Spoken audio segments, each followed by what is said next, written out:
तो पिछले क्लास में हम लोगों ने बायोटेक्नोलॉजी में टूल्स पढ़ रहे थे, जिसमें से हम लोगों ने एंजाइम्स के बारे में पढ़ा था, रेस्ट्रिक्शन एंजाइम्स के बारे में पढ़ा था। तो आज के क्लास में हम हमारा पैसेंजर डीएनए और वेक्टर डीएनए बचा हुआ है। तो पिछले क्लास में हम लोगों ने पढ़ा था कि डीएनए को कैसे हम लोग सेल से बाहर निकालते हैं, है ना, आइसोलेशन ऑफ डीएनए। तो डीएनए का आइसोलेशन करना है। तो डीएनए का जो आइसोलेशन करना है उसमें हम लोगों ने तरह तरह के एंजाइम्स का यूज किया था। प्लांट में सेलुलोज का यूज किया था, फंगस में काइटिनेज का यूज किया था, उसके अलावा अलग अलग सेल के लिए अलग अलग यूज किए थे। तो हमने वहां से डीएनए बाहर निकाला, फिर उसको रेस्ट्रिक्शन एंजाइम से कटिंग कर दिया। और रेस्ट्रिक्शन एंजाइम वैसे एंजाइम्स होते हैं जो एक स्पेसिफिक प्लेस से कट करते हैं। क्या करते हैं? उसको एक स्पेसिफिक प्लेस से उसको कट कर देते हैं, ठीक है। तो कट करने के बाद क्या होता है कि ये जो पैसेंजर डीएनए होता है वो बहुत सारे टुकड़ों में बट जाता है। कुछ टुकड़ों को अलग करने के लिए एक टेक्निक होता है जिसको बोला जाता है जेल इलेक्ट्रोफोरेसिस। क्या बोलते हैं उसे? Gel electrophoresis. तो जेल इलेक्ट्रोफोरेसिस पढ़ने के बाद उसके बाद हम लोग पैसेंजर डीएनए भी पढ़ेंगे। जिस डीएनए को वेक्टर से जोड़ते हैं उसको क्या बोलते हैं? Passenger DNA. तो आज जो है हम लोग पढ़ेंगे gel electrophoresis. Gel electrophoresis. Gel electrophoresis में हम लोग क्या करते हैं? हम लोग जानते हैं कि रेस्ट्रिक्शन एंजाइम या रेस्ट्रिक्शन एंडोन्यूक्लिएज डीएनए को फ्रैगमेंट्स में तोड़ देता है। उन फ्रैगमेंट्स को हमें सेपरेट करना होता है और उनसे जो भी डिजायरेबल फ्रैगमेंट चाहिए उसको अलग करना होता है। तो जेल इलेक्ट्रोफोरेसिस उसी को अलग करने का टेक्निक है। तो इसके बारे में हम लिखते हैं कि रेस्ट्रिक्शन एंजाइम, है ना, restriction enzyme cut DNA into many fragments, है ना। these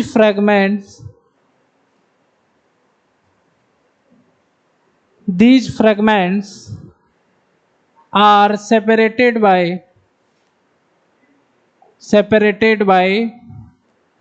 gel electrophoresis।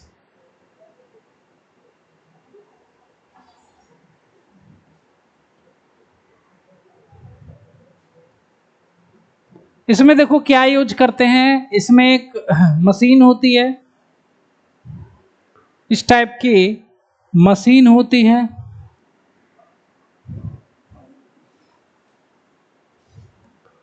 इस टाइप की मशीन होती है और इसमें लेन बने होते हैं, वेल होता है, उसके अलावा इधर वाला पार्ट होता है। इधर का पार्ट जो होता है वो कैथोड होता है और इधर एनोड होता है। ये कैथोड पॉजिटिव होता है और ये anode negative, sorry, cathode positive होती है, सॉरी नेगेटिव होती है, और एनोड क्या होती है? पॉजिटिव होती है। तो आप लोग जानते हो कि कैथोड और एनोड होता है तो एक इलेक्ट्रिक फील्ड पैदा होती है, ठीक है, इलेक्ट्रिक फील्ड पैदा होती है। तो यहां पर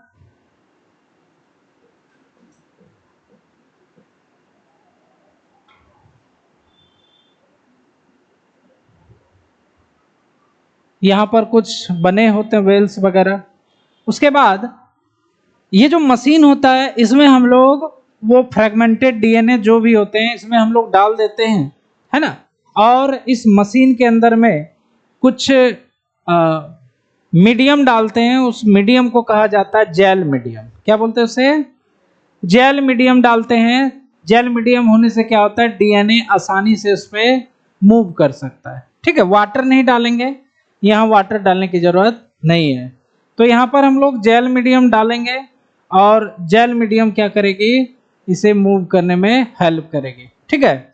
तो क्या होगा कि डीएनए का छोटा से लेकर के बहुत बड़ा वाला तक टुकड़ा होगा, क्योंकि वो टुकड़ों में बट चुका है, ठीक है। तो इस तरह से यह डीएनए यहाँ पर सज जाएगा। इस तरह से डीएनए यहाँ पर कई लेंस में सज जाएगा, धीरे धीरे छोटा होता जाएगा। ठीक है, तो देखो डीएनए निगेटिव मॉलिक्यूल होता है और निगेटिव मॉलिक्यूल हमेशा एनोड की ओर दौड़ेगा, तो एनोड की तरह यह इस तरह से यह दौड़ना स्टार्ट हो जाएगा। ठीक है, तो यहाँ पर हम लोगों ने जेल मीडियम का यूज किया है, जेल मीडियम।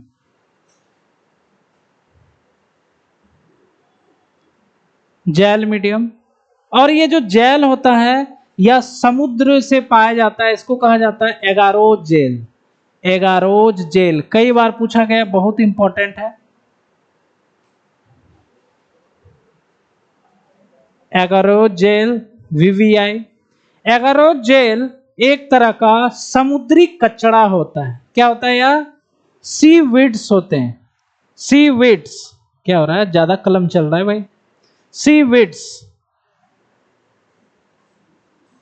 सी वीड्स होते हैं समुद्री कचरा। वीड्स मतलब होता है कचरा। इसका उपयोग, कचरा मतलब कचरा नहीं है, कचरा मतलब ये है, कहने का मतलब ये है कि यह काम का नहीं होता है कुछ भी, इसको खा पी नहीं सकते हैं, तो इसीलिए सी वीड्स बोलते हैं। इस एगारोज जेल को इसमें डालते हैं। डालने के बाद जो छोटे फ्रेगमेंट होते हैं डीएनए के वह एनोड की तरफ दौड़ते हैं, बट जो बड़े डीएनए होते हैं वह इधर ही रह जाते हैं, क्योंकि मूव धीरे करेंगे तो इधर ही छोटा वाला पहले आ जाएगा, बड़ा वाला इस तरह से ये सज जाएगा। वैसे देखा जाए एनसीईआरटी में, जैसे यहाँ पर लाइन लेन है, 2 लेन है, 3 लेन है, 4 लेन है, तो यहाँ पर फर्स्ट लेन में वैसे डीएनए होते हैं जो कि रेस्ट्रिक्शन एंजाइम वर्क नहीं करती है, मतलब किसी कारणवश रेस्ट्रिक्शन एंजाइम ने उसको काट नहीं पाया, कटिंग नहीं कर पाया, ऐसा डीएनए होता है, तो इसको कहा जाता है अनडाइजेस्टेड डीएनए। क्या बोलते हैं?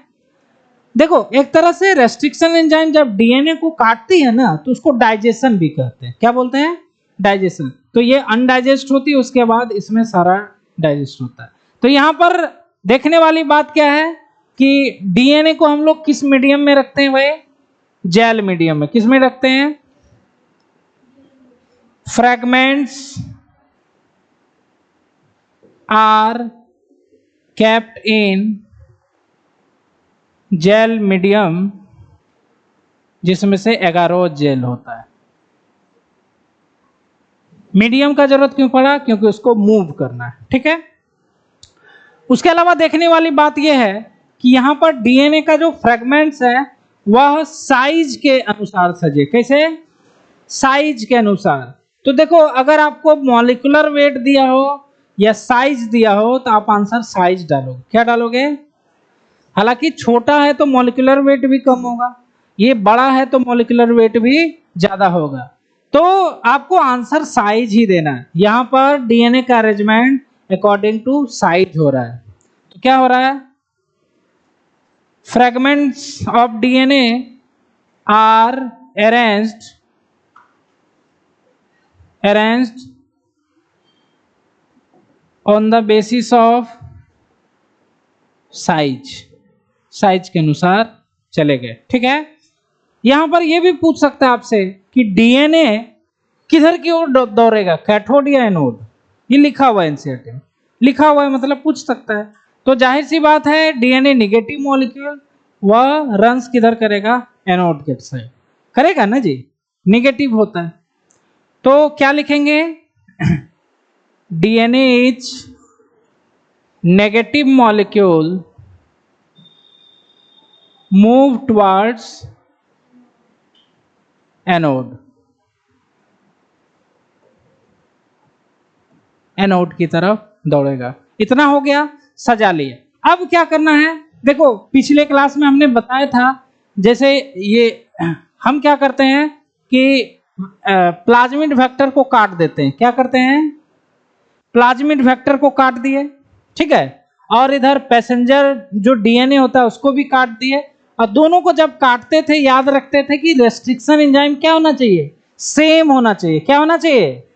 अगर यहाँ हिंड सेकेंड लिए तो यहाँ भी हिंड सेकेंड लेना है। तो यहाँ पे क्या होगा कि आपको बहुत सारे टुकड़े आ जाएंगे इस तरह से, तो जो टुकड़ा इसमें अट जाए उसी को लेना पड़ेगा ना। तो यहाँ से हम लोग ऐसा टुकड़ा चुन लेंगे, उसी को डिजायरेबल जीन बोलेंगे, उसको यहाँ डाल पैसेंजर जीन यहाँ पर डाल देंगे। तो यहाँ पर ये जो चुनाई हो रहा है यह पैसेंजर डीएनए के लिए, किसके लिए है? Passenger DNA. वेक्टर तो काट के रखे हुए हैं, हमको पैसेंजर चाहिए साइज। देखते हो आप लोग लोहार जो होता है, तो जब वो बैलगाड़ी वगैरह का जो पहिया बनाता है तो उसके चारों तरफ देखते हो लोहा का रहता है, तो लोहे को इस हिसाब से बनाता है ताकि उस पर लग सके, और देखते हो पूरा टाइट हो जाता है, वो निकलता नहीं है। तो उसी तरह आपको साइज ऐसा लेना है ताकि इसके साथ कॉपी कर सके, मतलब मिल सके, वही वाला बात होगी। ये देखो एग्जैक्ट मिल रहा है। अब ये बड़ा होता है, ये छोटा होता है, तो मिल नहीं पाता, समझ रहे हो? तो साइज उसीलिए चुन लेना है। अब यहाँ पर दिक्कत क्या है, आपको ये दिखने वाला नहीं है, ये जो सजा हुआ है ना ये नहीं दिखेगा आपको।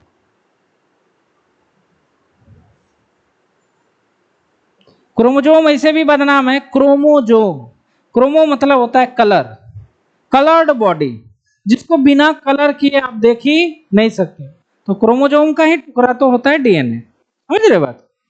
तो इस डीएनए को देखने के लिए आपको एक केमिकल डालना पड़ेगा इसके अंदर, जिसको बोला जाता है इथिडियम ब्रोमाइड। क्या बोलते हैं? Ethidium bromide. और फिर भी नहीं दिखेगा, तो आपको अल्ट्रावायलेट रे इस पे डालना पड़ेगा, इसे फोकस डालना पड़ेगा। ये विजिबल रे है, ये कौन सा रे है? विजिबल रे होता है ना ये सनलाइट, तो इसमें नहीं दिखेगा, तो आपको अल्ट्रावायलेट रे जैसे डालोगे फोकस ऑरेंज कलर का दिखेगा। कैसा दिखेगा?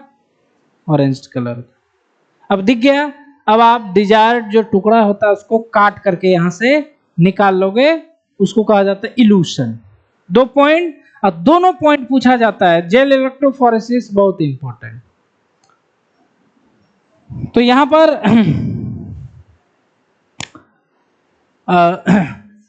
तो यहां पर क्या पॉइंट लिखोगे?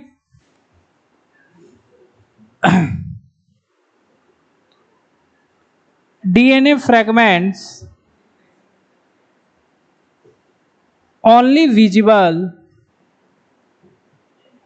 when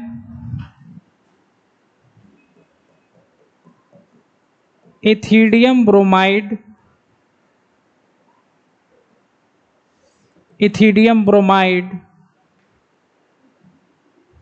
है ना, given with exposure in ultraviolet ray, तो ऑरेंज कलर का दिख जाएगा। ठीक है, ये बात हो गई। ये आपको दिख गया। अब जैसे दिख गया उसको काट के हटा लेना। तो डीएनए को कट कर लेना है वहां से, और उसको एक्सट्रैक्ट कर लेना है जेल से, जिसके कारण आपको प्योर डीएनए मिल जाएगा। तो लास्ट जो चीज है वो क्या कर लेंगे? इल्यूशन करते हैं उसको। इल्यूशन क्या होता है भाई? इल्यूशन मतलब होता है DNA cut and extracted from gel is called evolution.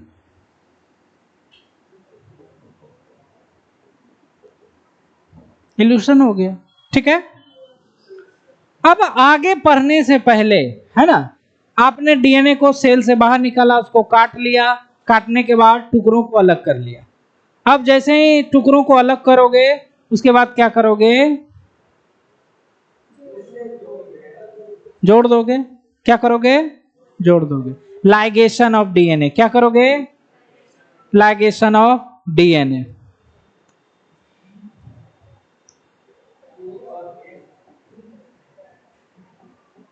Ligation of DNA. तो देखो आपको प्लाज्मिड में क्या ध्यान रखना है? ये देखो, जैसे ये प्लाज्मिड है, इसको आपने काट लिया है, तो जैसे काटते हैं ना तो यहां पर फॉस्फेट ग्रुप बचा रह जाता है। जब काटते हैं तो अपने बचा रह जाता है, फॉस्फेट ग्रुप बचा रह जाता है। ये जो फॉस्फेट ग्रुप होता है ना, ये फिर से चिपक जाता है जाकर के, है ना, मतलब उसको लाइगेट कर देता है जाकर। इसको आपको बचा के रखना है, ठीक है। तो इसको क्या करते हैं हम लोग एल्कलाइन मीडियम्स के द्वारा, इसको क्या करते हैं, इसको रिमूव करते हैं दोनों एंड से। पहला काम ये कर लेंगे। अब क्या करेंगे, लाइगेज एंजाइम के द्वारा जोड़ देंगे, है ना।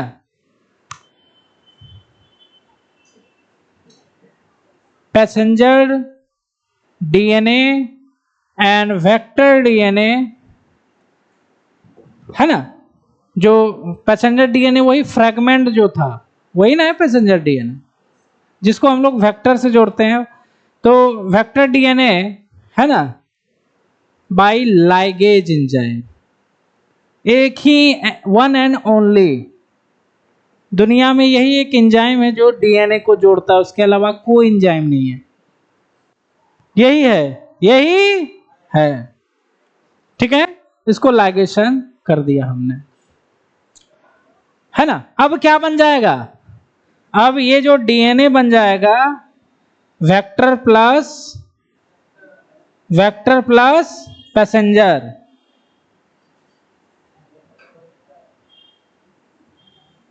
ये कौन सा डीएनए बन जाएगा, मान लो इसको पीले कलर से दिखा दिया, है ना, पैसेंजर वेक्टर। ये बन जाएगा रिकॉम्बिनेंट डीएनए। क्या बन जाएगा,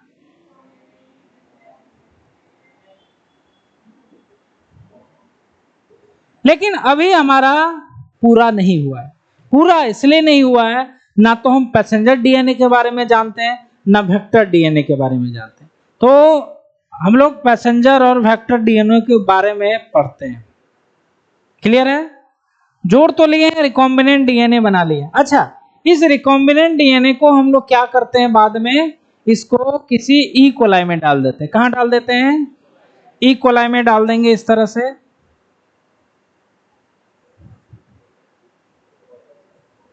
और ये इस तरह से डल जाएगा।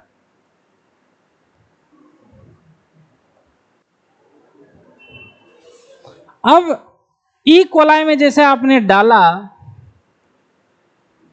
पता है ई कोलाई अब ये क्या कहलाएगा, ट्रांसफॉर्मेंट। क्या कहलाएगा,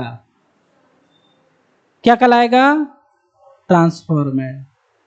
और इसको आप रिकॉम्बिनेंट भी बोल सकते हैं। क्या बोल सकते हैं, रिकॉम्बिनेंट, ट्रांसफॉर्मेंट या रिकॉम्बिनेंट।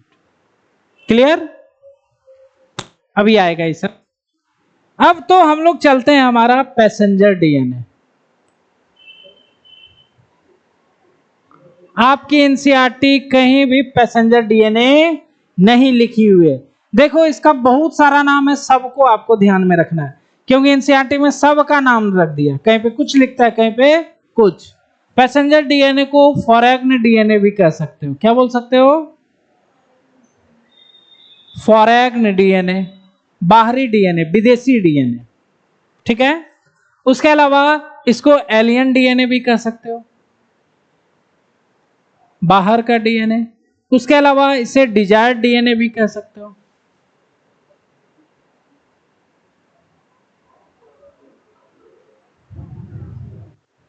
समझ रहे हो, चारों नाम आपको याद रखना, passenger DNA, foreign DNA, alien DNA, desired DNA. चारों में से कोई नाम आपको लिख देगा, वही कंफ्यूजन हो जाता है, किसको बोले क्या बोले समझ में नहीं आता। तो पैसेंजर डीएनए का डिफिनेशन क्या लिख सकते हैं हम सब, इसका डिफिनेशन क्या लिख सकते हैं, वैसा डीएनए जिसको हम लोग एक जीव से दूसरे जीव में वेक्टर के द्वारा लेके जाते हैं। वेक्टर ही इसको लेके जाता है ना, वेक्टर मतलब होता है गाड़ी, यह है पैसेंजर, ठीक है। तो पैसेंजर डीएनए को क्या लिखेंगे हम, तो इसको लिखेंगे, है ना, डीएनए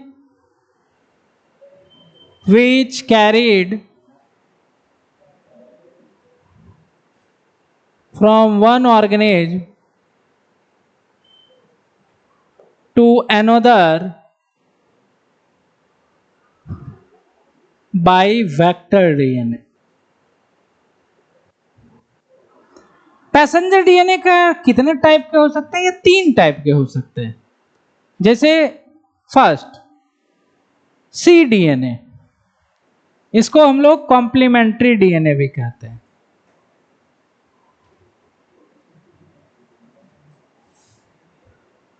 क्या बोल सकते हैं इसको? Complementary DNA. तो देखो इसको बनाते कैसे हम, इसको क्या करते हैं, इसको आरएनए से बनाते हैं। कभी आपने सुना आरएनए से भी डीएनए बनता है? बनता है।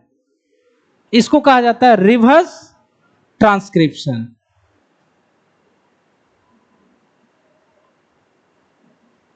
तो रिवर्स ट्रांसक्रिप्शन में आरएनए से डीएनए बन रहा है। आप भी बना सकते हो। आरएनए में ए है तो यहां पे क्या डाल देना है? टी डाल देना है। वहां पर यू है तो यहां ए डाल देना है। समझ रहे हो? वैसे करके बन जाएगा। एग्जाम्पल इसका हमेशा याद रखो, एड्स में आरएनए होता है, वो हमारे शरीर में जाके डीएनए बना लेता है। एड्स वायरस ऐसा काम करता है। तो हमारा ये डीएनए मिल गया, इसको हम पैसेंजर के रूप में यूज कर सकते हैं, है ना। इसको ऐसे ही लिख रहे हैं, इसको लिखा नहीं रहे हैं, समझ रहे बात को? ऐसे ही समझना है। ये है कॉम्प्लीमेंट्री, आरएनए से डीएनए बनना। दूसरा है एसडीएनए, जिसको कहा जाता है सिंथेटिक डीएनए।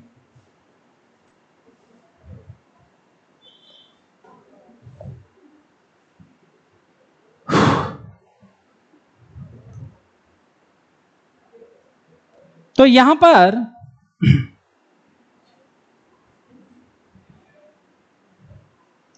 सिंथेटिक डीएनए मतलब क्या होता है? जब डीएनए से डीएनए बना ले, क्या बना ले? डीएनए टेम्पलेट से डीएनए बना ले, डीएनए से ही डीएनए बना ले, तो इसको क्या कहते हैं हम? रिप्लिकेशन। तो रिप्लिकेशन के कारण सिंथेटिक डीएनए हमारा बन जाता है, एसडीएनए। ठीक है। उसके अलावा एक जो हम लोग हमेशा करते हैं, रेस्ट्रिक्शन एंजाइम से कटवा दीजिए और टुकड़े टुकड़े कर दीजिए। ठीक है। तो उसको कहा जाता है रैंडम डीएनए।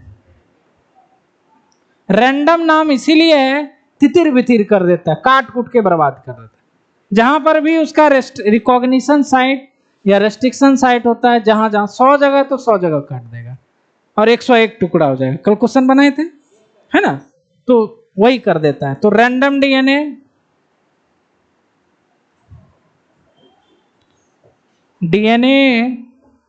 को क्या करता है? फ्रैगमेंट डीएनए में बता, फ्रैगमेंट कर देता है।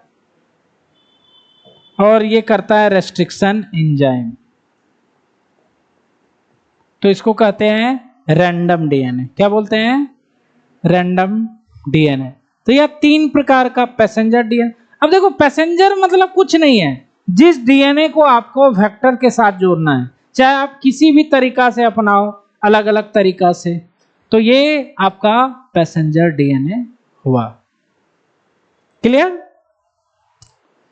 पैसेंजर डीएनए ये हुआ। अब क्या होगा? Vector DNA. अब क्या होगा भाई? Vector DNA.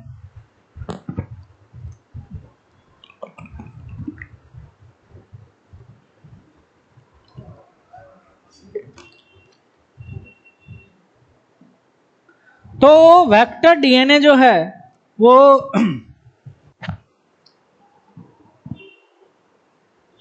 Vector DNA.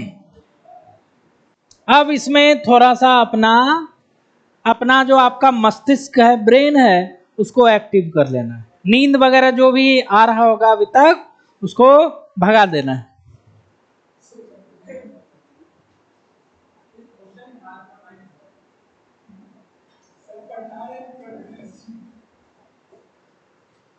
है ना। तो वेक्टर डीएनए, इसका डिफिनेशन क्या लिखेंगे हम? वैसा डीएनए जो पैसेंजर डीएनए को होस्ट ऑर्गेनिज्म में लेके जाता है, ई कोलाई के अंदर लेके जाता है, वही है ना। तो क्या लिखेंगे? DNA which carry passenger DNA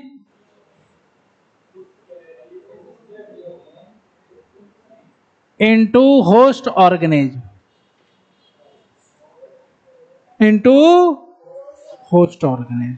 तो इसे कहा जाता है vector DNA.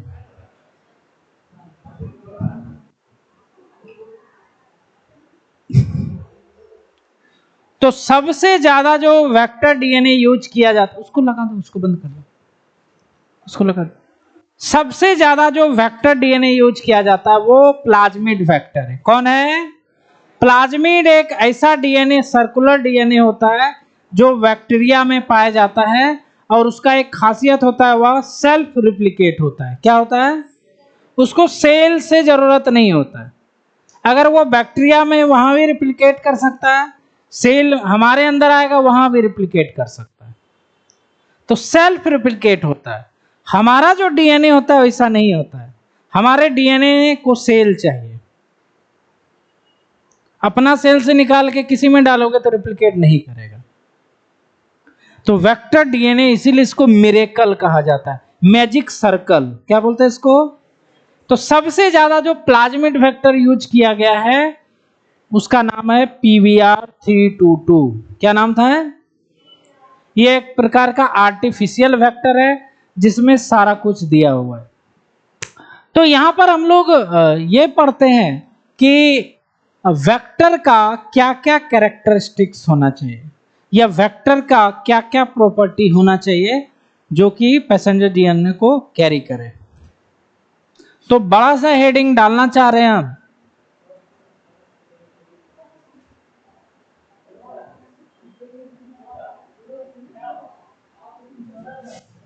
Characteristics of vector DNA. तो इसमें 3 चीजें होनी चाहिए। क्या क्या होना चाहिए? सबसे पहले ऑरी पॉइंट। क्या होना चाहिए?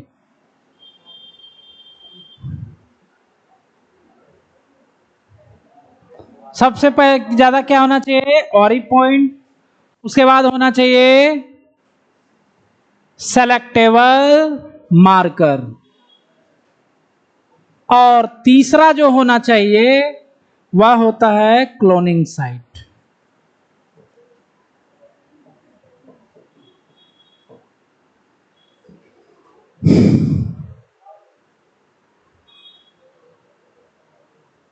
समझ रहे बात को? अब थोड़ा दिमाग को खोल लेना है। देखो, सबसे ज्यादा जो यूज किया जाने वाला वेक्टर है वह है PBr322। तो उसी को हम लोग बेस मान करके इस सब पॉइंट्स को समझाएंगे, है ना। पहले ऑरी पॉइंट समझेंगे, सेलेक्टेबल मार्कर समझेंगे, उसके बाद क्लोनिंग साइट समझेंगे। ठीक है। PBr322 है ना, यह सबसे ज्यादा यूज किया जाने वाला प्लाज्मिड वेक्टर है। क्या है यह? प्लाज्मिड वेक्टर है। ये क्या है? It is most usable plasmid vector.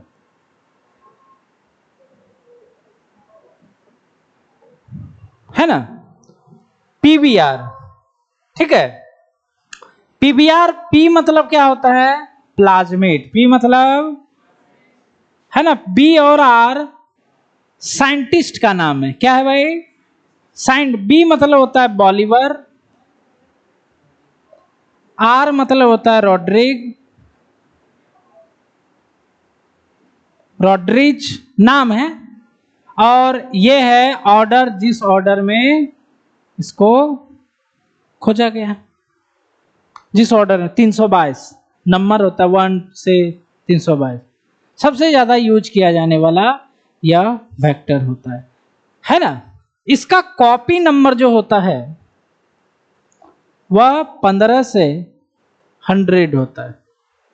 Copy number मतलब होता है कितना बार वह रिप्लिकेट कर सकता है, कितना बार रिप्लिकेट कर सकता है, मतलब कितना कॉपी बना सकता है।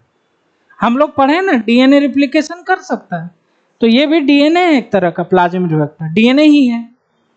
तो यह 15 से लेकर के 100 तक कॉपी नंबर हो सकता है। जितना ज्यादा कॉपी नंबर ज्यादा हाई होगा उतना अच्छा वह वेक्टर होगा। तो सबसे पहले हम लोग क्या पढ़ते हैं, ऑरी पॉइंट।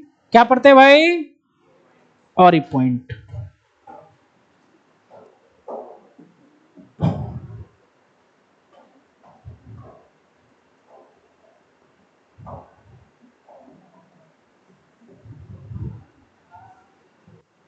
ऑरी पॉइंट को फुल फॉर्म क्या होता है, ओरिजिन ऑफ रिप्लिकेशन। वैसा प्लेस डीएनए में जहां से रिप्लिकेशन हो सके। तो हम क्या करते हैं, पीवीआर 322 का एक फिगर बनाते हैं। फिगर से पहले समझाते हैं।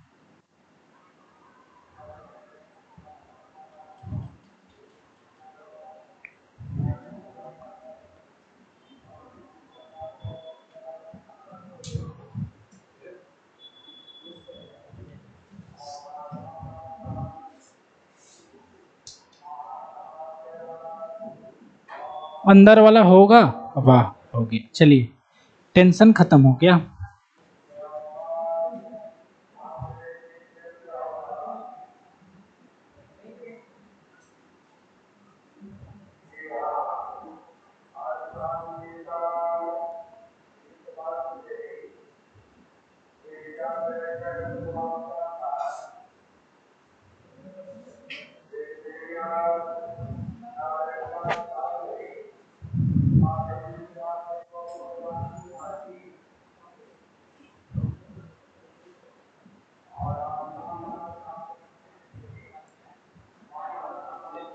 ये है पीवीआर, फिगर किसका है,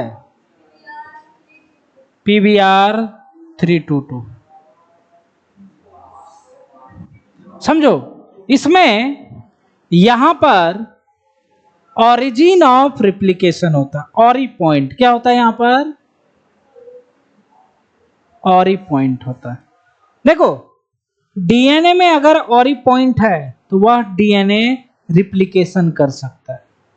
आप लोग को रिप्लिकेशन में पढ़ाए थे ऑरी पॉइंट होना चाहिए, वहीं से स्टार्ट होता है।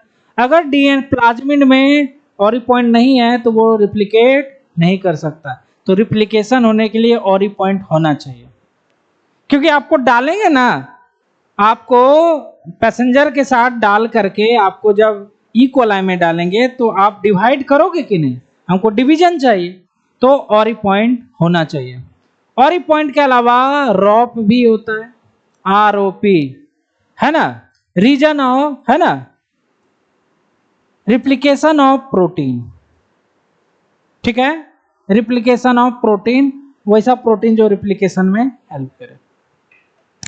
उसके बाद ध्यान देना, इसमें देखो ध्यान देना, इसको काटना जरूरी है कि नहीं, इसको काटोगे तभी तो पैसेंजर को जोड़ोगे। तो काटने के लिए आपको एंजाइम्स चाहिए। तो आप लोग को पढ़ाए थे रेस्ट्रिक्शन एंजाइम एक विशेष साइट को ही काटता है, जिसको रिकॉग्निशन साइट बोलते हैं, है ना। जैसे ई कोर आई, जैसे हम लोग बताए थे एक रेस्ट्रिक्शन एंजाइम है ई कोर फर्स्ट, है ना। यह डीएनए का कौन से साइट को पहचानता है, GAATTC, यही होता है ना। तो ये जो पॉइंट साइट हुआ डीएनए पे, इसी को कहा जाता है रिकॉग्निशन साइट, या इसी को क्या बोलते हैं, रेस्ट्रिक्शन साइट। तो यहां पर आपको एंजाइम्स के लिए क्या होना चाहिए, रेस्ट्रिक्शन साइट होना चाहिए। क्या होना चाहिए, इस बात को समझे कि नहीं आप लोग, मतलब जो रेस्ट्रिक्शन एंजाइम इसको काटेगा उसका प्लेस होना चाहिए कि नहीं, कहां जो काटेगा। और आप लोग को पढ़ाए कितना बार कि प्रत्येक रेस्ट्रिक्शन एंजाइम के लिए एक पार्टिकुलर साइट होता है, ठीक है। तो उस रेस्ट्रिक्शन एंजाइम का हम लोग साइट लिख देते हैं,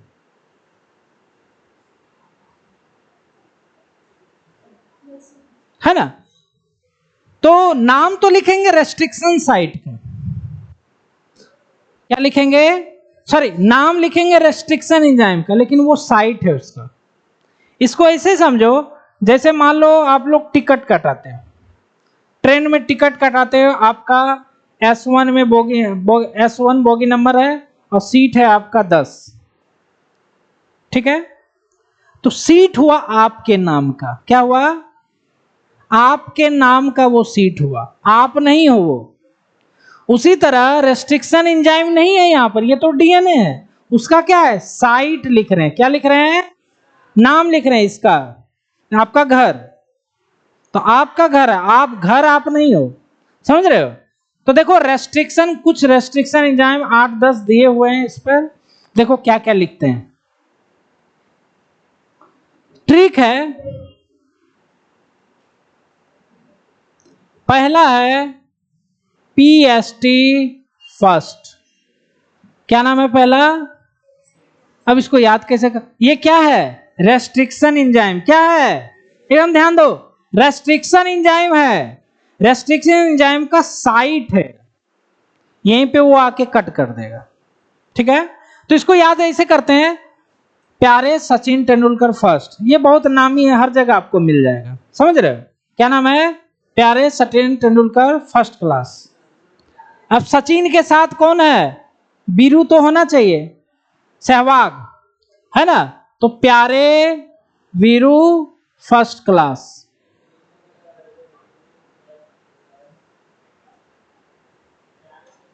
समझ रहे हो, प्यारे वीरू फर्स्ट क्लास।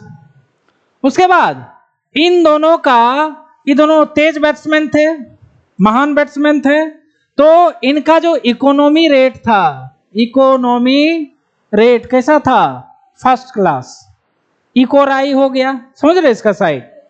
अब ये सब का जो बैट्समैन थे, ये क्या थे, क्लास 1 का बैट्समैन थे, क्या थे, क्लास 1 के बैट्समैन थे, है ना। और पहले जो कमेंट्री होती थी ज्यादातर क्या होती थी, हिंदी में होती थी, है ना। अच्छा चलो, अरे रेडियो में ना देखते थे जी, रेडियो में हिंदी होता था ज्यादा, तो हिंदी 3 कमेंटेटर होते थे पहले, है ना। ऐसे याद रखने का ट्रिक है भाई, उसको दिल पे नहीं लेना है आपको, है ना, 3 गोरा, तो याद करने का ट्रिक है, ये हो गया।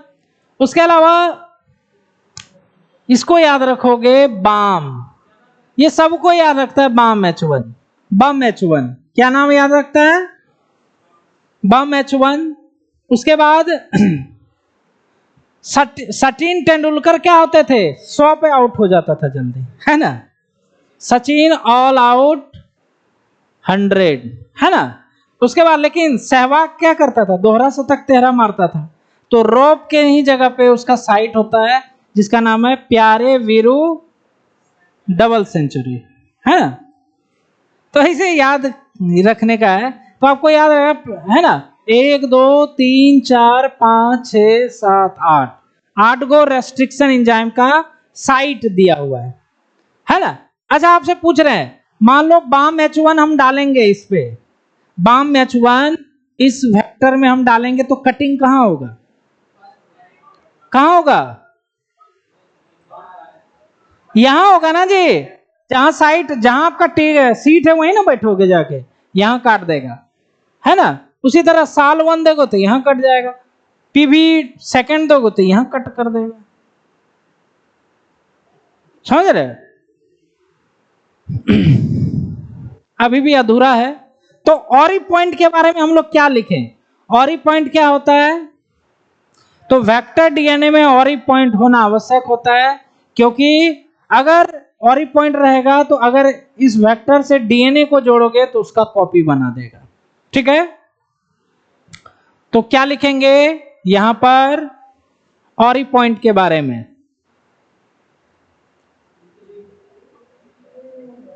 नीचे लिख देते हैं,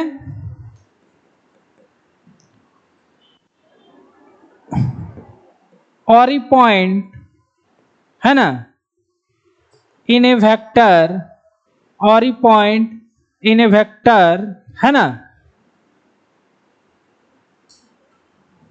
start replication.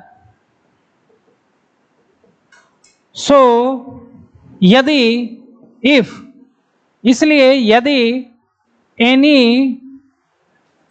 एलियन डीएनए किसको बोलेंगे? पैसेंजर को। किसको बोलेंगे?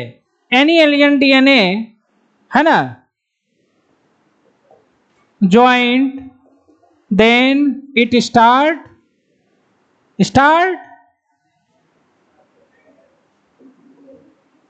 Start to replication.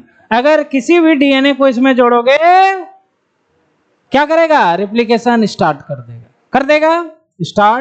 कर देगा ऑरी पॉइंट। उसके अलावा ऑरी पॉइंट एक सीक्वेंस से होता है ना, डीएनए पे छोटा सा।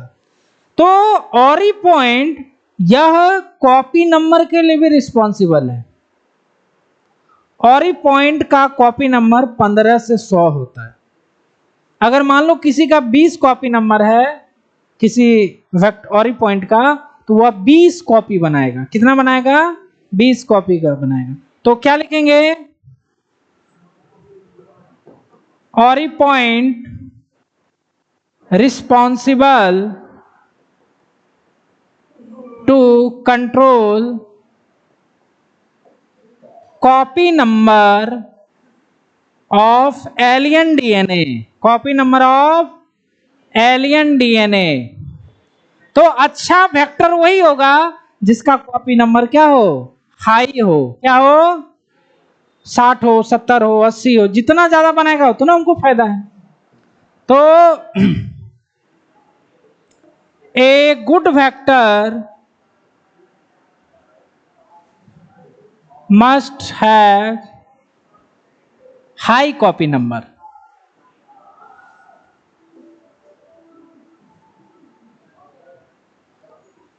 है ना, हाई कॉपी नंबर। तो कॉपी नंबर याद रखो 10 से कितना लिखा था? 15 से 100। 15 से 100 होना चाहिए। और पॉइंट समझ गए? वेक्टर में और पॉइंट होना चाहिए ताकि यह रिप्लिकेशन कर सके। हाँ, मस्ट का टी छूट गया। उसके बाद चलते हैं और पॉइंट के बाद। अब और कान अपना खोल लो।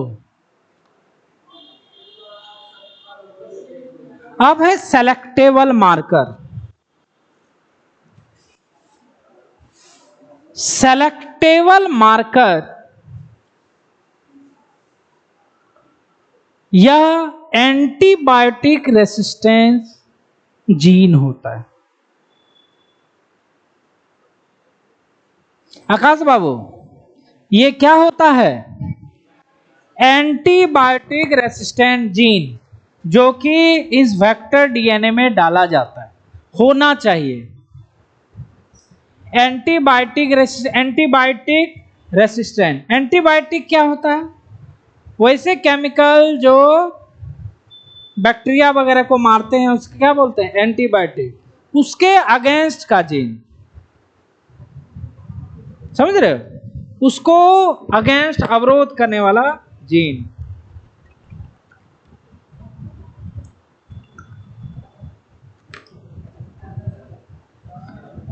है ना?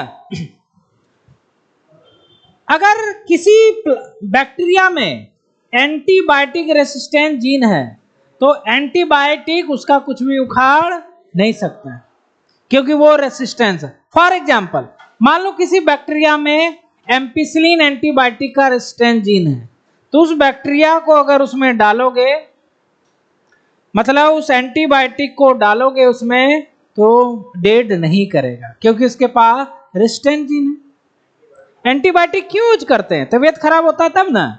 वो क्या करता है? बैक्टीरिया को मार देता है। अगर बैक्टीरिया में उसके अगेंस्ट रेसिस्टेंट हो तब नहीं मरेगा। तो एंटीबायोटिक रेसिस्टेंट जीन कम से कम 2 रखा जाता है। कितना रखा जाता है? 2। तो अगर वेक्टर में हम देखें, अभी नहीं, इधर देखो,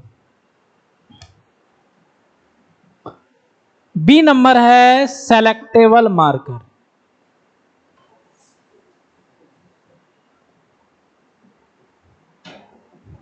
सेलेक्टेबल मार्कर क्या है? सेलेक्टेबल मार्कर क्या है? These are antibiotic resistant gene present in vector.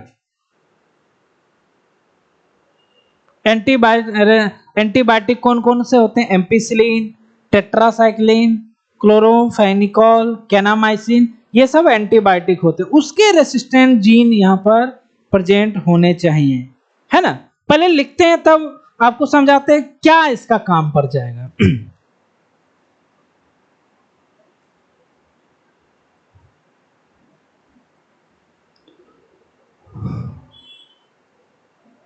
Selectable marker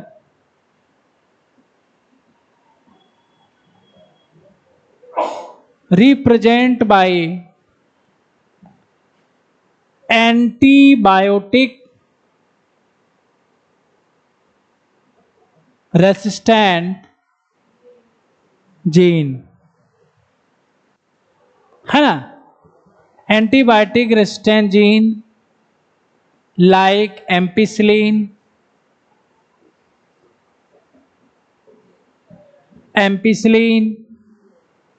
tetracycline,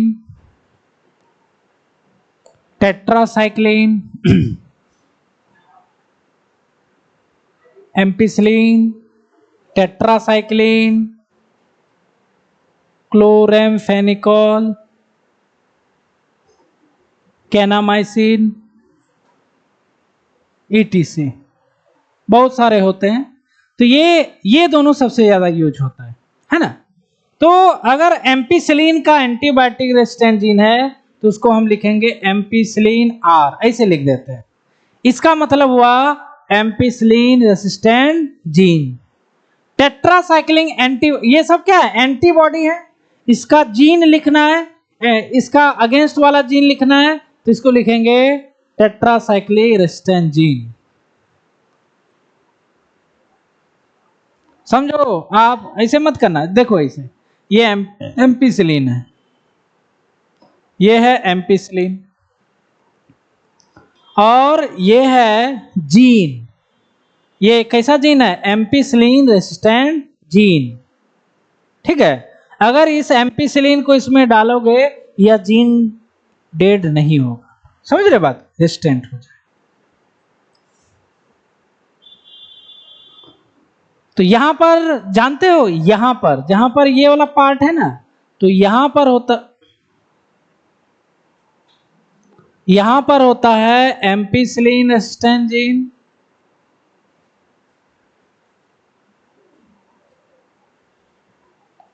ampicillin resistant gene, और यहां पर बाम H1 जहां है, यहां पर होता है टेट्रासाइक्लिन रेसिस्टेंट जीन। ये जीन है, ये क्या है? जीन है ना, तो यहां पे ये प्रेजेंट है, जीन ही है ना। तो एम्पिसिलिन रेसिस्टेंट जीन यहां पर है और टेट्रासाइक्लिन रेसिस्टेंट जीन यहां पर है, बाम H1 के पास। क्लियर? अब इसका काम क्या पड़ गया यहां पर? देखो काम क्या है, आप लोग को फ्लैशबैक में जाना पड़ेगा। आपने पैसेंजर लिया, वेक्टर लिया, दोनों को जोड़ दिया इस तरह से, है ना। एक ही कलर हो गया ना, ये पैसेंजर, ये वेक्टर। फिर क्या किया आपने? पैसेंजर और वेक्टर को जोड़ दिया। क्लियर? जोड़ दिया, जोड़ने के बाद इसको ई कोलाई में भी डाल दिया।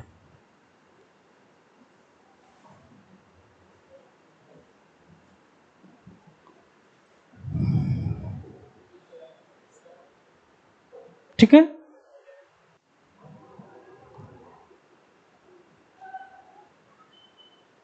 इसको इसमें डाल दिया।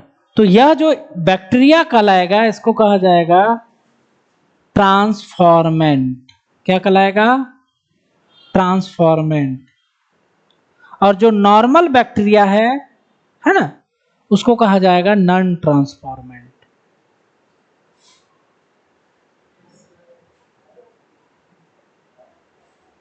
ठीक है, देखो इधर, मान लो ऐसी भी बैक्टीरिया हो सकती है, ऐसा भी बैक्टीरिया हो सकता है जिसमें यह रिकॉम्बिनेंट नहीं गया, डायरेक्ट क्या हो गया? प्लाज्मिड वेक्टर जैसा था वैसा ही चला गया।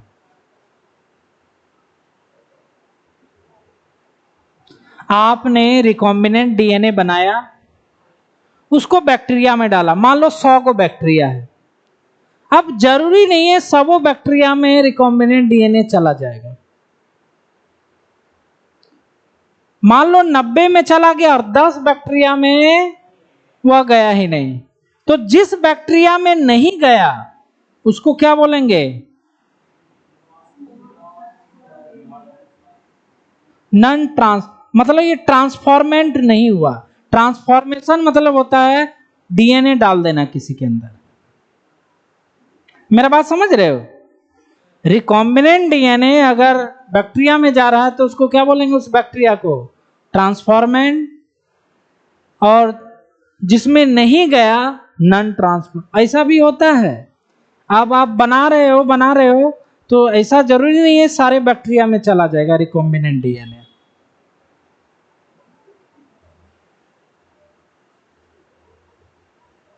तो अब देखो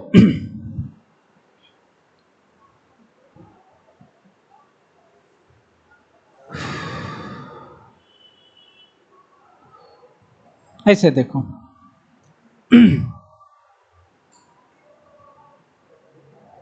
अब यहां पर देखो, यहां पर अगर ध्यान देना, यहां पर एम्पिसिलिन भी होगा और टेट्रासाइक्लिन भी होगा ना, क्योंकि आपने पीबीआर 322 डाला। मान लो ये पीबीआर 322 है, इसको हटाओ, इसको रिकॉम्बिनेंट अभी मत करो, इसको रिकॉम्बिनेंट नहीं करो, इसको डायरेक्ट क्या मानो?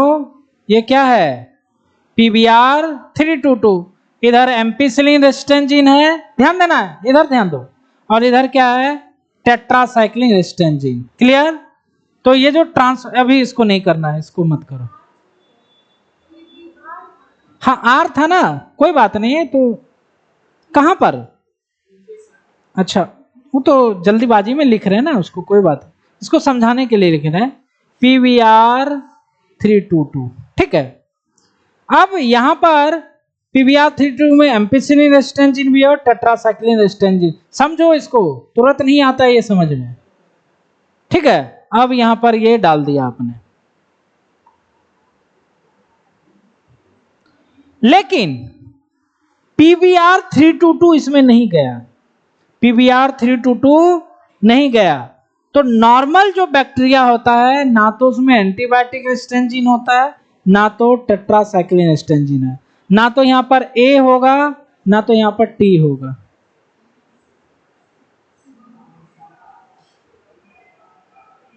समझ रहे हो? अब इन दोनों को एम्पिसिलिन में डालोगे तो कौन मरेगा, कौन नहीं मरेगा? एम्पिसिलिन में इसको डालोगे तो ये मर जाएगा क्योंकि रेजिस्टेंट जीन नहीं है, लेकिन इसमें है तो ये नहीं मरेगा। तो यहां से हम लोग अलग कर रहे हैं कि नहीं? किसके द्वारा कर रहे हैं? सेलेक्टेबल मार्कर, मतलब एंटीबायोटिक रेजिस्टेंट जीन।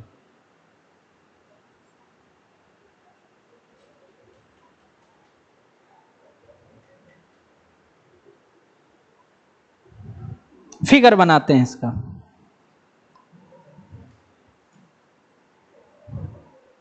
हम लोग 100 बार पढ़े थे, जब पढ़ते थे उस समय टीचर अच्छे नहीं थे। अब ऐसा वाला नहीं है, पहले वाला।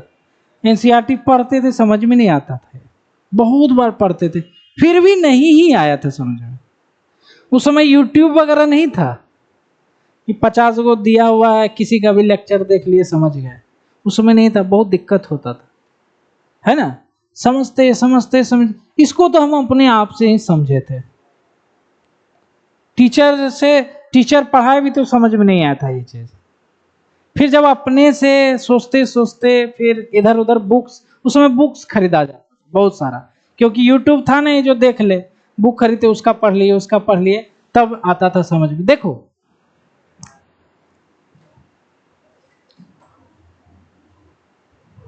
ये एक सैंपल है, क्या है? सैंपल है। यहां पर ई कोलाई रखा हुआ है, कोई दिक्कत? कोई दिक्कत नहीं है। ई कोलाई रखा हुआ है, यहां पर PBr 322 है, इसके अंदर डाल दिए हैं, है ना? क्या डाल दिए हैं? और यहां पर क्या किए हैं हम लोग कि यहां पर बाम H1 डाल दिए। क्या डाल दिए? बाम H1 डाल दिए, तो ये कट गया, टेट्रासाइक्लिन वाला जीन क्या हो गया?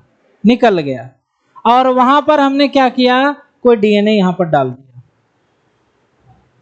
ये करेंगे ना, हमको इसमें पैसेंजर DNA जोड़ना है ना, हम लोग किसका यूज करते हैं? बाम H1 का हमेशा यूज करते हैं। सिंपल प्रोसेस होता है। बाम H1 डालोगे तो टेट्रासाइक्लिन वाला जीन क्या होगा, और यहां पे क्या करना है? पैसेंजर DNA डाल देंगे, तो इसमें खाली क्या बचेगा?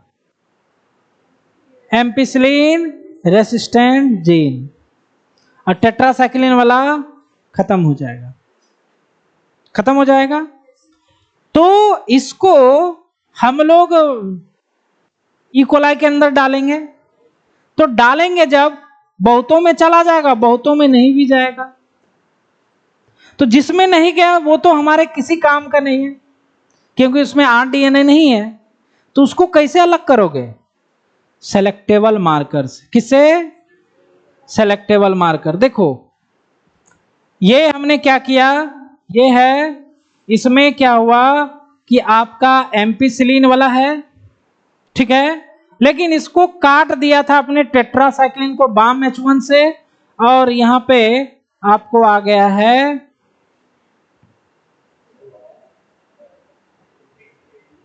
Passenger DNA। यहां पे क्या आ गया? तो टेट्रासाइक्लिन वाला खत्म हो गया। क्लियर? और यहां पर जो है, यहां पर ये ऐसा ई कोलाई है जिसमें ये रिकॉम्बिनेंट नहीं आया है। ये रिकॉम्बिनेंट नहीं आया, मतलब इसमें नॉर्मल ही है।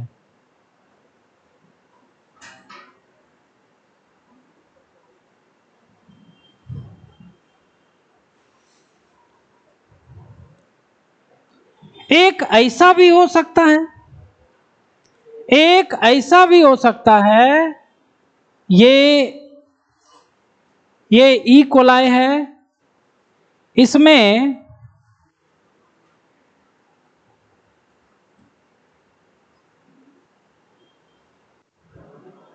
ये दोनों हो। ये तीनों कंडीशन हो सकता है कि नहीं? एक में कुछ भी ना हो,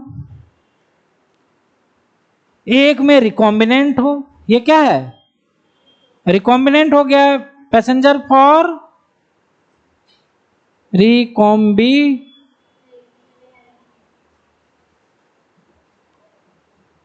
रिकॉम्बिनेंट। और ये कैसा है? ये रिकॉम्बिनेंट है कि नॉन रिकॉम्बिनेंट? नॉन रिकॉम्बिनेंट है, क्योंकि रिकॉम्बिनेंट मतलब होता है पैसेंजर प्लस वेक्टर। तो ये है नॉन PBr, ये शुद्ध PBr है, कटा उटा नहीं है, तो ये हो गया नॉन रिकॉम्बिनेंट।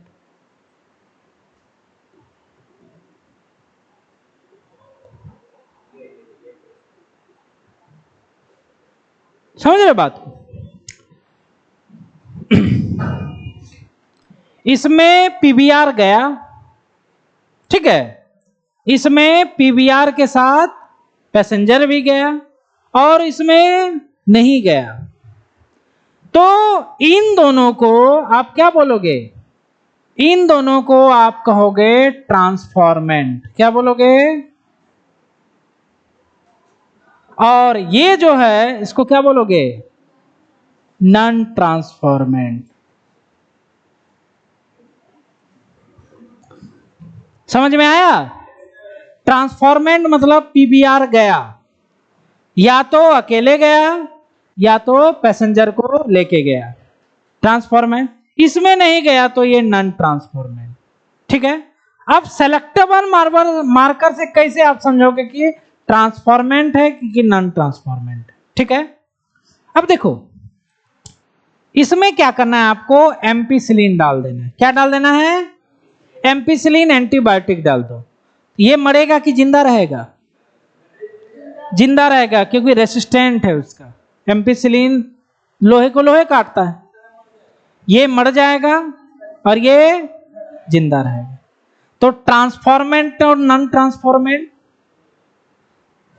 दोनों में आप अंतर प्राप्त कर सकते हो। तो इसमें भी क्या डालना है? एम्पिसिलिन। इसमें भी क्या डालोगे? एम्पिसिलिन। और इसमें भी क्या डालोगे? ये नॉर्मल है, ये नॉर्मल बैक्टीरिया है, तो एम्पिसिलिन डालोगे तो मर जाएगा, क्योंकि इसमें कोई भी रेसिस्टेंट जीन नहीं है। इसमें एम्पिसिलिन डालोगे नहीं मरेगा, क्योंकि एम्पिसिलिन है। इसमें भी डालोगे तो नहीं मरेगा। ट्रांसफॉर्मेंट नॉन ट्रांसफॉर्मेंट को आपने अलग कर लिया। अब क्या अलग करना है? इसको और इसको। आकाश बाबू, अब इसको और इसको अलग करना होगा ना आपको। आपके लिए कौन सा जरूरी है, ये कि ये वाला रिकॉम्बिनेंट? इन दोनों, तो ये रिकॉम्बिनेंट है और ये नॉन रिकॉम्बिनेंट है। इसको कैसे अलग करेंगे? इसको हम टेट्रासाइक्लिन डालेंगे। क्या डालेंगे? तो यहां पर फिर से एक बार फिगर बनाना पड़ेगा।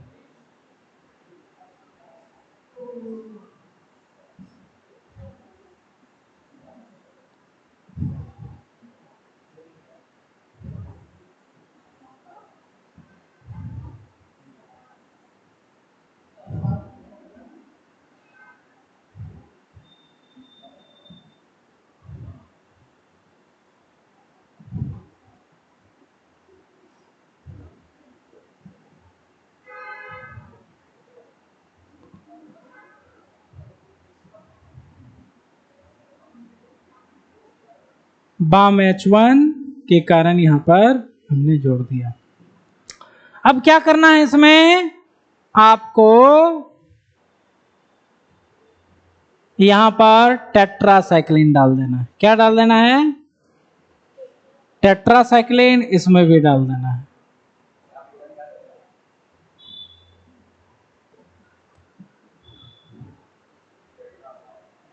तो बताओ कौन जिंदा रहेगा, कौन मर जाएगा? इसमें टेट्रासाइक्लिन एंटीबायोटिक रेजिस्टेंट जीन है? नहीं है, तो टेट्रासाइक्लिन इसको मार देगा। ठीक है, और इसमें है, ये जिंदा रह जाएगा। जो मर गया वही रिकॉम्बिनेंट था, लेकिन मर गया तो फिर तो घटा हो जाएगा ना। तो क्या करते हैं कि इसका एक कॉपी बनाते हैं। क्या बनाते हैं? कॉपी बना करके अलग से टेस्ट करते हैं। इसको नहीं करते, जिसको कहा जाता है प्लेटिंग मेथड। क्या बोलते हैं? देखो प्लेटिंग मेथड क्या होता है, आप ऐसे समझो, जैसे आप लोग देखते हो कि जैसे मेहंदी लगवाते हो मेला वगैरह में। अच्छा, तुम लोग नहीं लगवाते हो? अरे कोई भी मनुष्य लगवाता है, ठीक है। तो जैसे मेहंदी लगवाते हो, आकाश बाबू लगाता है। अच्छा, टैटू लगवाते हो ना, तो उसमें क्या होता है, इसमें लकड़ी होता है, उसमें शेप बना रहता है, उसको चटाक कर देते हैं। तो ये क्या किया आपने? प्लेटिंग किया। क्या किया?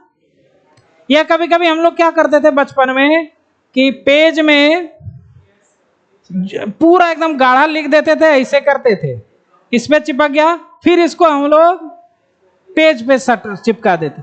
इसको बोलते हैं प्लेटिंग मेथड। क्या बोलते थे?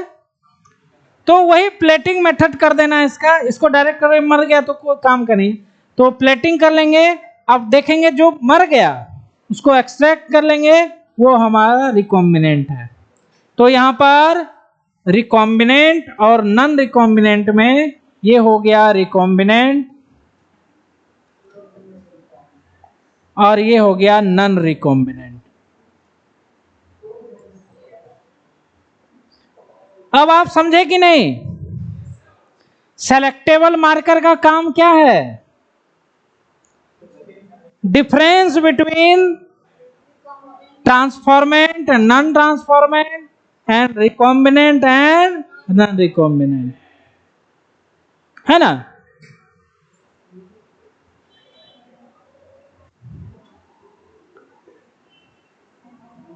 सेलेक्टेबल मार्कर, है ना, इन्वॉल्व इन डिफरेंशिएट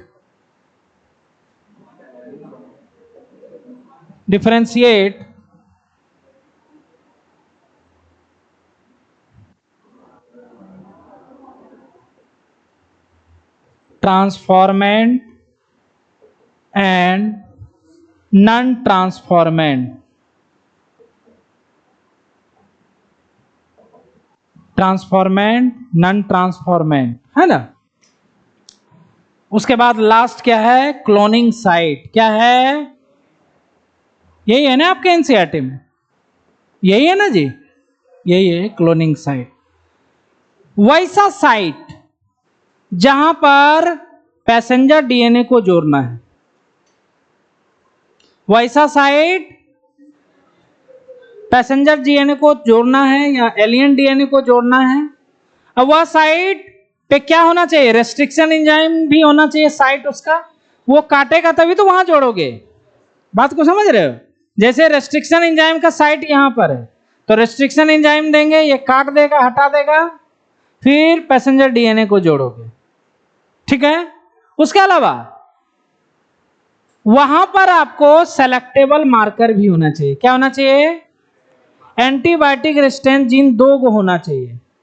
जिस जगह पे जोड़ना है वहां पर क्या होना चाहिए? एंटीबायोटिक रेजिस्टेंस जीन, या तो एम्पिसिलिन वाला या टेट्रासाइक्लिन वाला, ठीक है? तो हम लोग कहां काटेंगे? जहां पर पहली बात मतलब कहां जोड़ना है? वहां जोड़ना है सबसे पहले जहां पर रेस्ट्रिक्शन एंजाइम का साइट हो, पहली बात। दूसरा, रेसिस्टेंट जीन भी होना चाहिए। तो या तो यहां काटेंगे या तो यहां काटेंगे, नहीं काटेंगे क्योंकि यहां पर रेस्ट्रिक्शन एंजाइम का साइट तो है, लेकिन रेसिस्टेंट जीन तो वहीं पे रखना है जहां दोनों हो। रेसिस्टेंट जीन नहीं रहेगा तो सेलेक्ट कैसे करोगे? तब तो गड़बड़ा जाएगा काम। सेलेक्ट भी करना है ना आपको, तो सेलेक्ट करने के लिए इसको भी रखना पड़ेगा। इसीलिए देखो दिमाग कितना लगाया है लोगों ने, ठीक है? समझे बात को? क्लोनिंग साइट क्या है?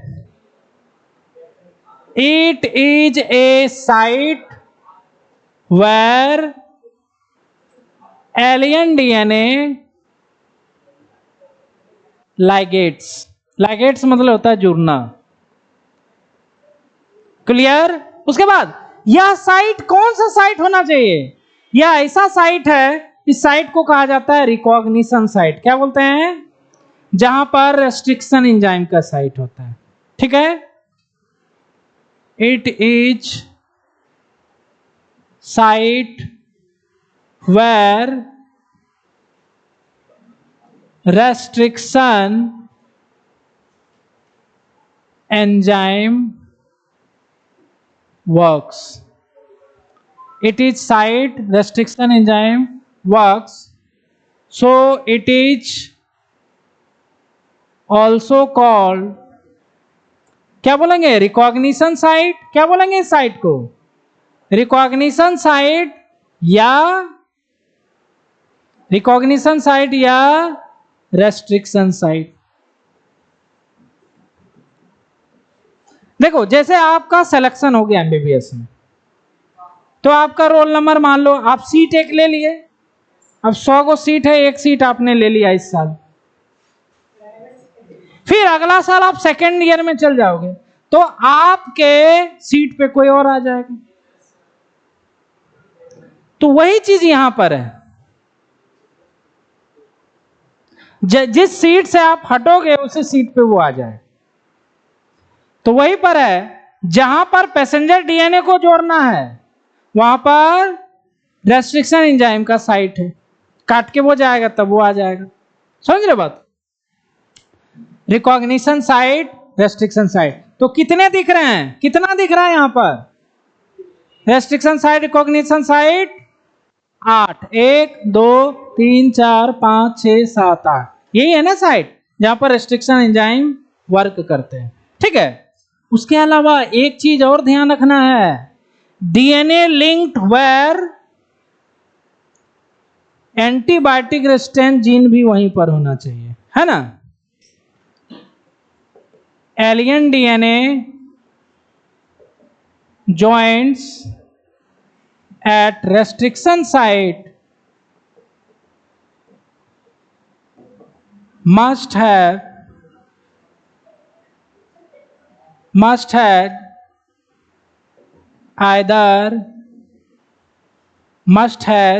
either two antibiotic resistant gene।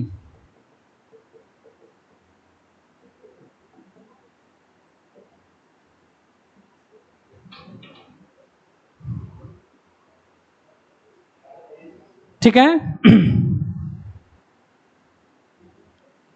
तो बाम H1 से क्या किया आपने, काट दिया। क्या किया, बाम H1 जो है वहां से क्या, अरे भाई देखो ध्यान से, इधर मेरी बात ध्यान दो। यहां पर एम्पिसिलिन रेजिस्टेंट जीन है और यहां पर क्या है, टेट्रासाइक्लिन रेजिस्टेंट जीन, और यहां पर आपने बाम H1 डाल दिया तो ये कट जाएगा।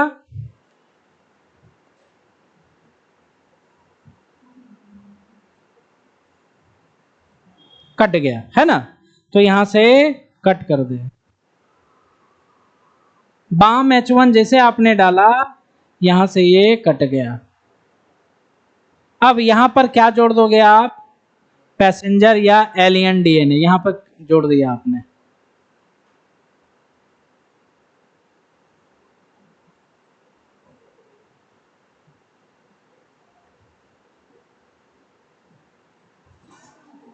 और ये क्या था, वेक्टर था PBR322, ये हो गया rDNA, recombinant DNA.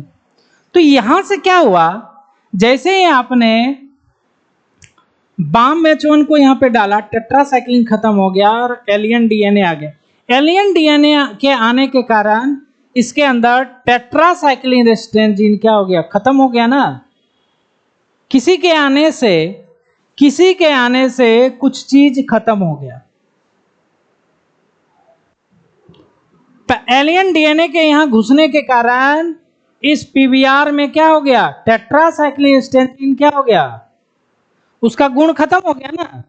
Tetracycline resistant गुण खत्म हो गया। इस चीज को कहा जाता है इंसर्शनल इनएक्टिवेशन। क्या बोलते हैं, किसी के आ जाने से कोई चीज खत्म हो जाना।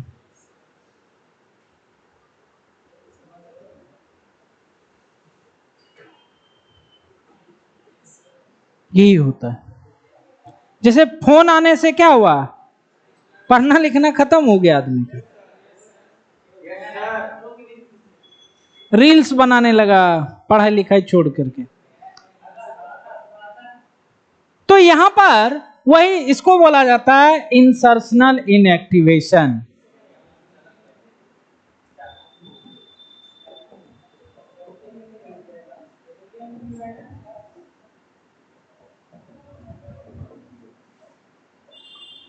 तो यहां पर क्या हो रहा है, यहां पर देखो क्या हो रहा है, insertional inactivation when alien DNA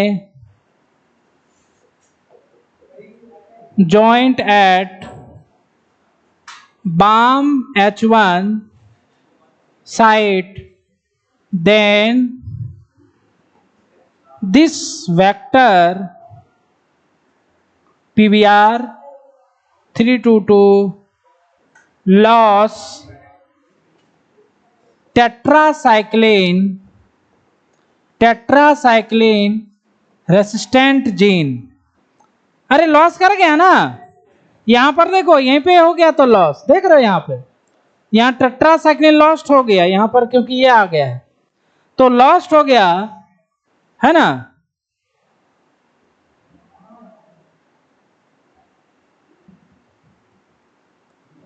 तो this vector lost tetracycline strand gene. This is called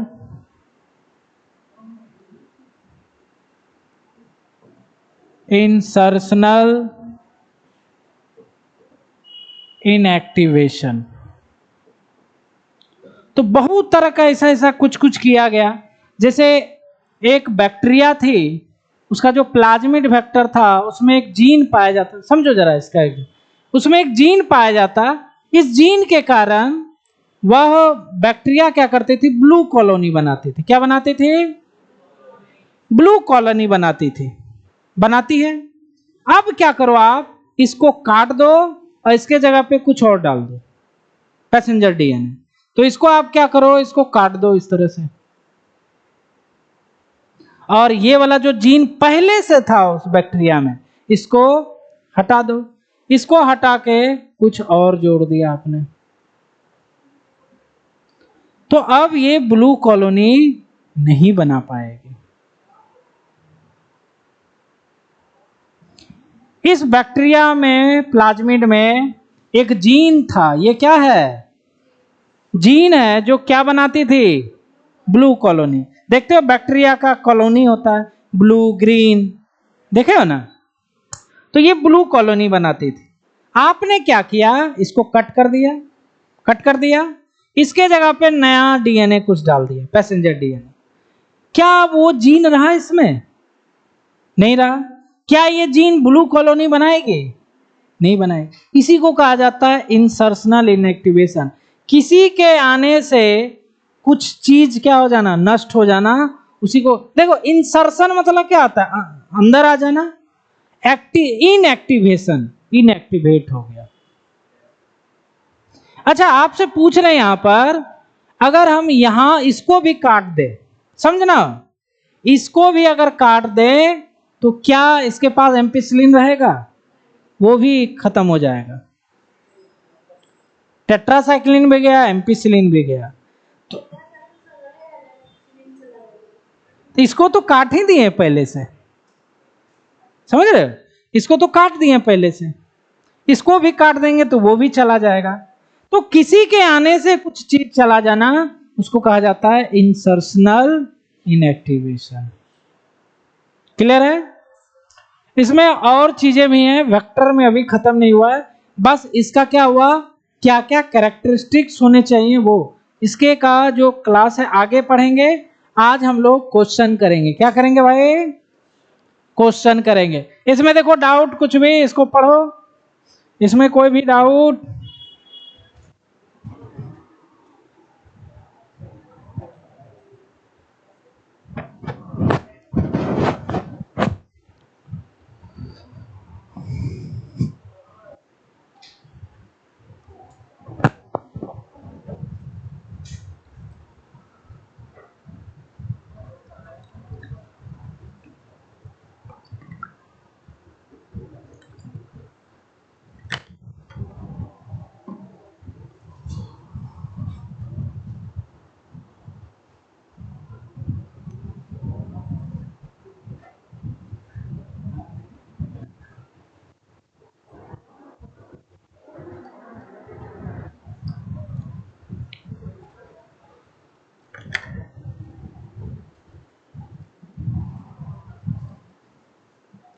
तो हम लोग जो क्वेश्चन करेंगे वह आज का कुछ क्वेश्चन होगा जो पहले पढ़े हैं, जैसे एंजाइम्स वगैरह, वो सब होगा।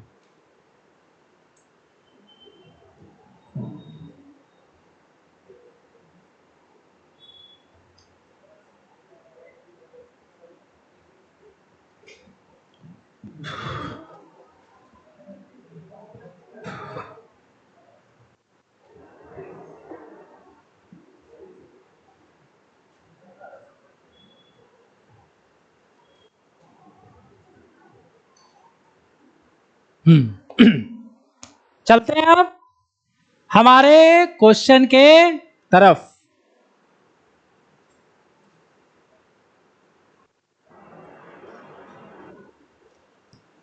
Tools of recombination. पहला क्वेश्चन है जेनेटिक इंजीनियरिंग एज। पहला ऑप्शन है study of extra nuclear gene, manipulation of gene bye artificial method, manipulation of RNA, manipulation of enzyme. क्या होगा?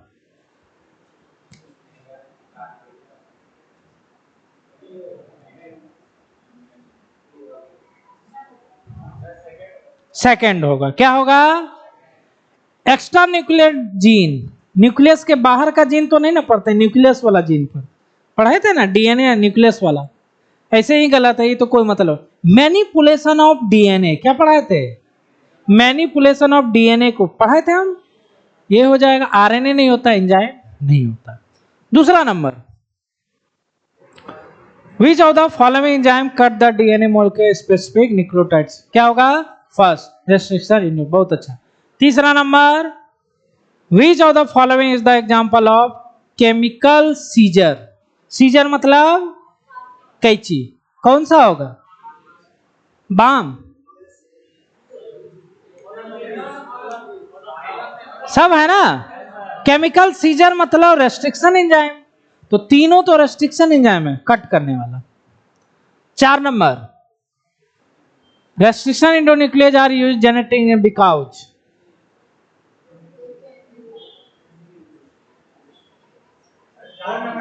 4 नंबर है ना, they can cut DNA specific, याद रखना एकदम, ठीक है। Base sequence, specific base sequence, ये आपको मिल भी जाएगा। 5 number, when the genotype an organism is improved by addition of foreign, देखो फॉरेन आ गया ना, पैसेंजर हो गया, the process is called genetic engineering. 6 number,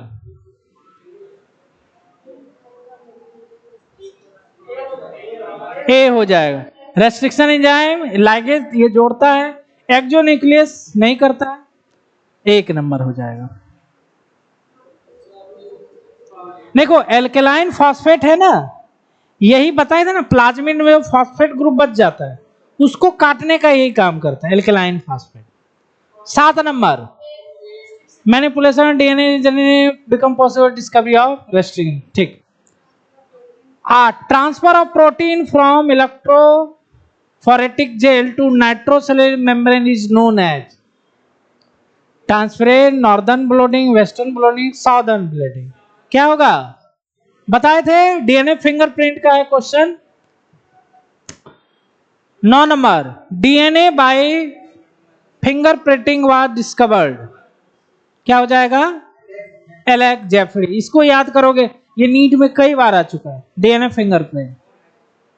10 number, which of the following joint DNA fragment enzyme is used to.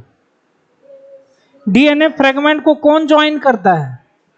Ligase, only and one ligase. 11 number, plasmid used to construct the first recombinant DNA was isolated from which bacterium species? First या second? Second, क्योंकि इसी का ना gene हम लोग काटे थे, तो इसी का यूज होगा, है ना, इसी से बनाए थे। पैसेंजर डीएनए इसी का था। टर्म मॉलिक्यूलर सीजर आया हुआ कई बार नीट के एग्जाम में। Second, restriction enzyme. 13, the term chimeric DNA लिखा थे ना, किसको बोलते हैं? सेकेंड, डीएनए में palindromic sequence. A number, hanging stretch, chimeric DNA भूल गए? रिकॉम्बिनेंट डीएनए को ही चिमेरिक डीएनए कहते हैं। वहां जब फोटो बनाए थे देखो कॉपी में, हाइब्रिड डीएनए, रिकॉम्बिनेंट डीएनए या चिमेरिक डीएनए कहते थे, कॉपी में देख लो एक बार।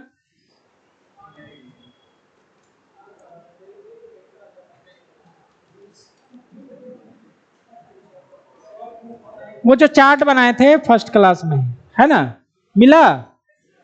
मिल गया? अरे यहाँ कहाँ, ये डीएनए फिंगरप्रिंट, ये जेनेटिक इंजीनियरिंग का है ना,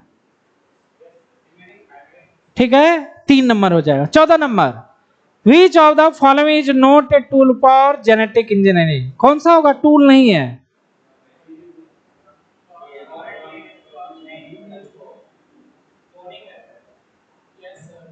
हाँ, वेक्टर तो होगा ही ना, जीएमओ हो जाएगा। ऑर्गेनिज, इसका मतलब होता है जेनेटिकली मॉडिफाइड ऑर्गेनिज। ऑर्गेनिज हो गया ना ये तो टूल, टूल मतलब जिससे हम लोग करेंगे, ये तो ऑर्गेनिज हो गया जीएमओ। ठीक है, foreign DNA, passenger DNA, cloning vector, vector है भाई। रेस्ट्रिक्शन एंजाइम, 3 को तो लिखाए थे हम, यही था ना 3 को tool. 15 number, the first restriction इंडोन्यूक्लियर isolated was 4, hint second, इसको मैच कीजिए।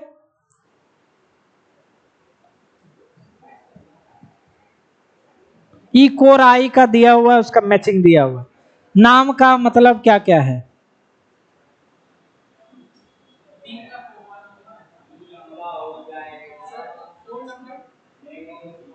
फोर आ रहा,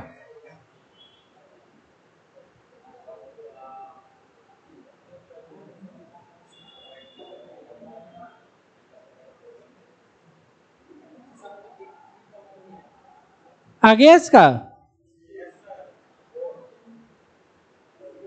सी का 4, 4 नंबर आ जाएगा, मैच कर लेना, वो तो लिखा है, यही आता है बार बार, इसको मैच कर लेना, ये तो लिखा है कॉपी में।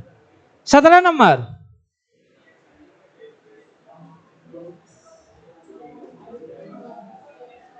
अब एक आप लोग तो जान ही रहे हो कि काटने वाला है, किस चीज को काटता है डीएनए में?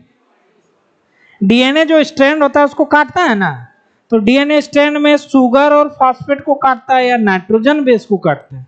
इंपॉर्टेंट क्वेश्चन हो गया ना, नाइट्रोजन बेस को काटता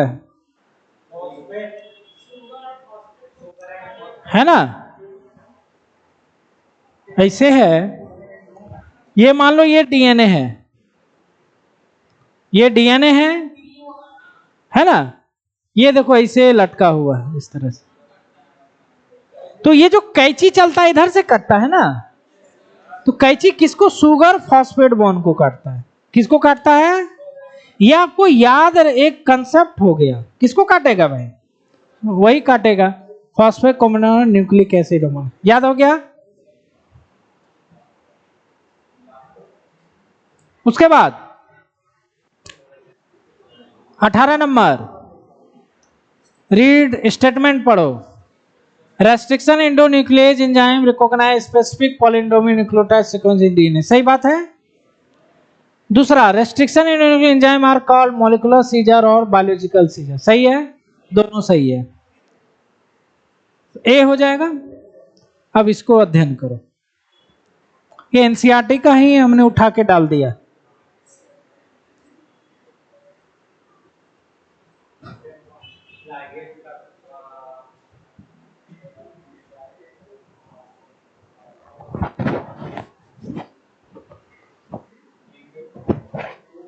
फर्स्ट और सेकंड जो है ना, फर्स्ट में क्या होगा, सेकंड में क्या होगा, ये डायरेक्ट एनसीईआरटी का लाइन है।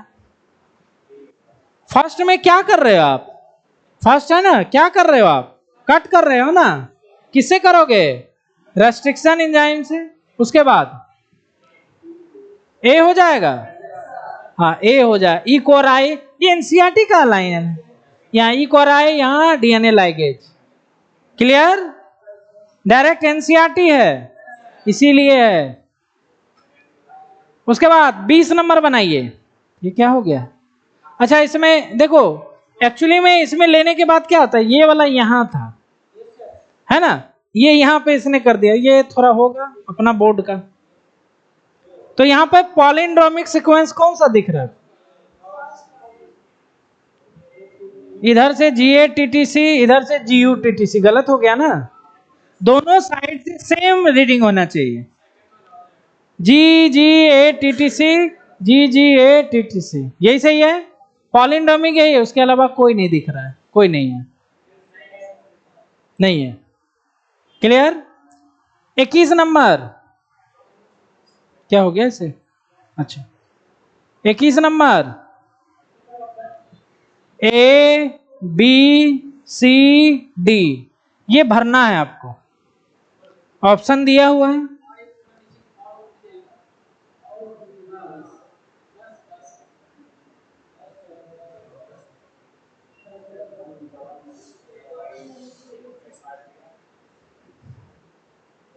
इसको ऑप्शन देख के भरना है। ये एनसीईआरटी में फिगर दिया हुआ है, तो दिया हुआ है तो एनसीईआरटी को एक बार देखना जरूर, वैसे भी समझ के बनाओ।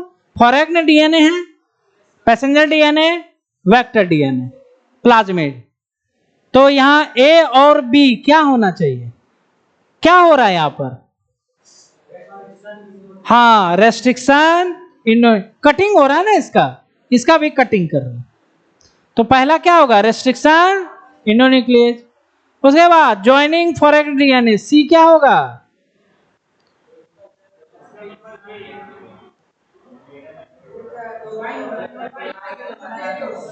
DNA ligase. और उसके बाद क्या हो रहा है? ट्रांसफॉर्मेशन। तो कौन आंसर डालोगे? ए होगा कि बी होगा?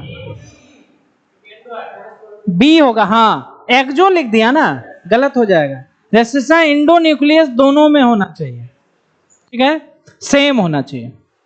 उसके बाद 22 number, in recombinant DNA technology plasmid vector is cleaved by, cleave मतलब काटना। कौन काटेगा?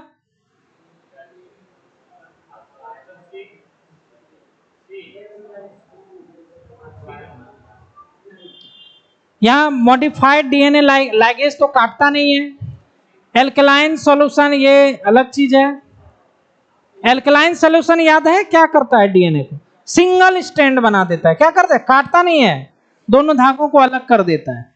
The same enzyme that cleaves donor DNA, देखो डोनर फिर आ गया, पैसेंजर को और क्या बोल सकते हो? Donor. The different enzyme that cleave donor, ये तो गलत है, दोनों को सेम एंजाइम से काटना है। 23 number, in the isolation of DNA removal of protein and RNA is carried out by enzymes respectively. पहले प्रोटीन उसके बाद आरएनए, बताओ कौन सा होगा?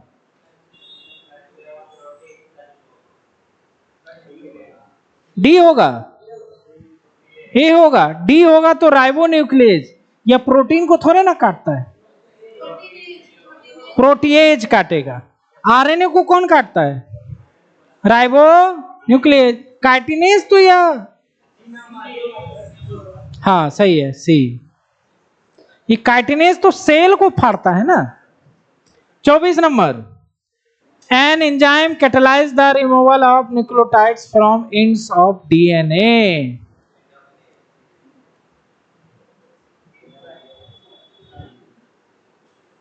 एंड ऑफ डीएनए से कौन काटता है?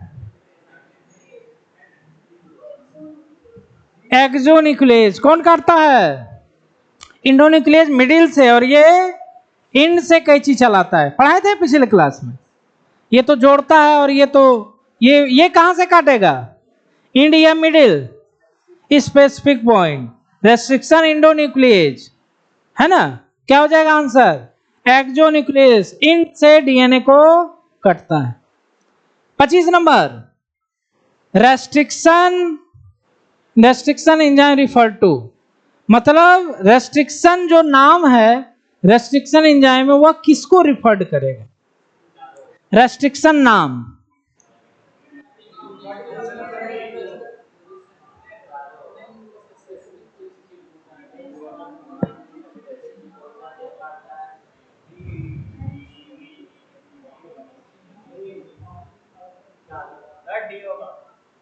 डी हो रहा है?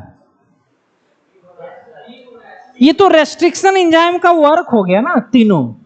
आपसे पूछ रहा है रेस्ट्रिक्शन जो नाम है वो किस लिए है? सी हो जाएगा, प्रिवेंशन ऑफ मल्टीपल बैक्टीरियोफेज, इसी से नाम आया था ना इसका। तो ये रेस्ट्रिक्शन एंजाइम का काम तो तीनों ही है। तो आपसे क्वेश्चन अलग पूछ रहा है। हाँ, 26 नंबर, हाँ बोलो। अरे भाई, रेस्ट्रिक्शन एंजाइम ना कट कर रहा है, आपसे पूछा रेस्ट्रिक्शन मतलब क्या। तो रेस्ट्रिक्शन नाम कहां से आया? वहीं से ना, जब बैक्टीरियोफेज को मार देती थी रेस्ट्रिक्शन एंजाइम, वही ना नाम आया, वो डालोगे।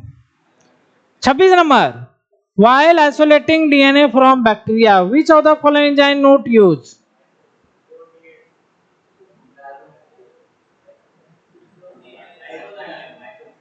बैक्टीरिया से अलग करना है। कौन कौन यूज नहीं करोगे? अच्छा, सबसे पहला काम क्या करो? बैक्टीरिया को फाड़ना पड़ेगा, तो इसको यूज करोगे, करोगे ना? इसको यूज करोगे।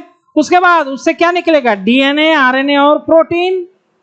तो आरएनए को मारना पड़ेगा, रिमूव करना पड़ेगा, प्रोटीन को रिमूव करना पड़ेगा। इसको डालोगे तो डीएनए ही रिमूव हो जाएगा। आपको डीएनए बचाना है, समझ रहे बात को? आंसर क्या हो जाएगा?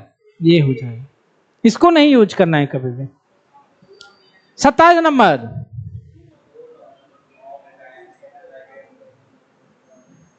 अब देखो इसका भी बड़ा अच्छा काम आ गया। डीएनए लाइगेज का जोड़ने का काम होता है। आखिर क्या जोड़ेगा वो?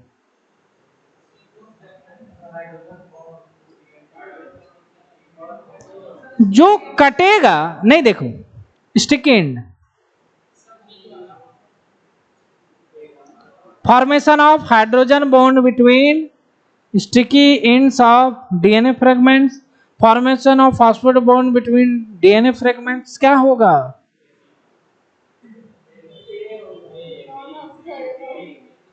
नन ऑफ द अबव कैसे होगा जी? अच्छा, कटा क्या था? रेस्ट्रिक्शन एंजाइम काटती क्या है?